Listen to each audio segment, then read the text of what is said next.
ବାର୍ଦ୍ଧକ୍ୟ ସମୟରେ ବୃଦ୍ଧ ବାପା ମାଆଙ୍କୁ ପର କରି ପୁଅ ଝିଅ ଏବଂ ବୋହୂମାନେ ଛାଡ଼ି ଚାଲି ଯାଉଛନ୍ତି ତ କେତେକ ସ୍ଥାନରେ ବୃଦ୍ଧ ବାପା ବୋଉଙ୍କୁ ବୃଦ୍ଧାଶ୍ରମ କିମ୍ବା ଅନାଥାଶ୍ରମରେ ଛାଡ଼ି ଚାଲି ଯାଉଥିବାର ଦୃଶ୍ୟ ଦେଖିବାକୁ ମିଳିଛି।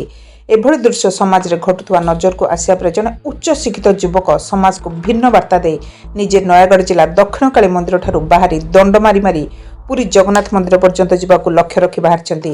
ଦୁନିଆରେ ଘଟୁଥିବା ଘଟଣା ଦେଖି ଏକ ବାର୍ତ୍ତା ଦେବାକୁ ପ୍ରୟାସ କରିଛନ୍ତି। ସମାଜରେ ବା ଦୁନିଆରେ ବାପା ମାଙ୍କ ଠାରୁ ବଡ଼ କେହି ନୁହନ୍ତି। ନୟାଗଡ଼ ଜିଲ୍ଲା ଗୋପାଳପୁର ଗ୍ରାମର ଉଚ୍ଚ ଶିକ୍ଷିତ ଯୁବକ ସୁଶୀଲ ବରାଡ଼ ଦଣ୍ଡଯାତ୍ରା ମାଧ୍ୟମରେ ନୟାଗଡ଼ରୁ ଗତ ମାସ ଡିସେମ୍ବର 22 ତାରିଖରୁ ବାହାରି ଜାନୁଆରୀ 20 ତାରିଖରେ ପୁରୀରେ ପହଞ୍ଚିବାକୁ ଲକ୍ଷ୍ୟ ରଖିଛନ୍ତି। ସୁଶୀଲ 15 ଦିନ ମଧ୍ୟରେ 100 କିଲୋମିଟର ଯାତ୍ରା କରି ନିରାକାରପୁର ନୂଆ ଜଗନ୍ନାଥ ସଡ଼କରେ ପହଞ୍ଚି ଆହୁରି 55 କିଲୋମିଟର ଯାତ୍ରା କରିବା ପରେ ପୁରୀରେ ପହଞ୍ଚିବେ। ସୁଶୀଲ ନିଜର ଦଣ୍ଡଯାତ୍ରା ଜାରି ରଖି ଚାଲିଛନ୍ତି। ସୁଶୀଲ ସମାଜକୁ ଦେଇଛନ୍ତି ଭିନ୍ନ ବାର୍ତ୍ତା। ଯୁବକଙ୍କ ନିଆର ପ୍ରୟାସ ଦେଖି ରାସ୍ତାରେ ଯାଉଥିବା ପଥଚାରୀମାନେ ସୁଶୀଲଙ୍କ ପାଖରେ କ୍ଷଣିକ ପାଇଁ ଅଟକି ଯାଉଛନ୍ତି। ସୁଶୀଲଙ୍କ ସହିତ ତାଙ୍କର ବାପା ନିଜେ ତାଙ୍କ ସହିତ ଅଛନ୍ତି ଏବଂ ପୁଅର ଏଭଳି ପ୍ରୟାସ ଦେଖି ଖୁସି ବ୍ୟକ୍ତ କରୁଛନ୍ତି। ବାଲଙ୍କଶ୍ୱର ମୋବାଇଲ ଟିଭି।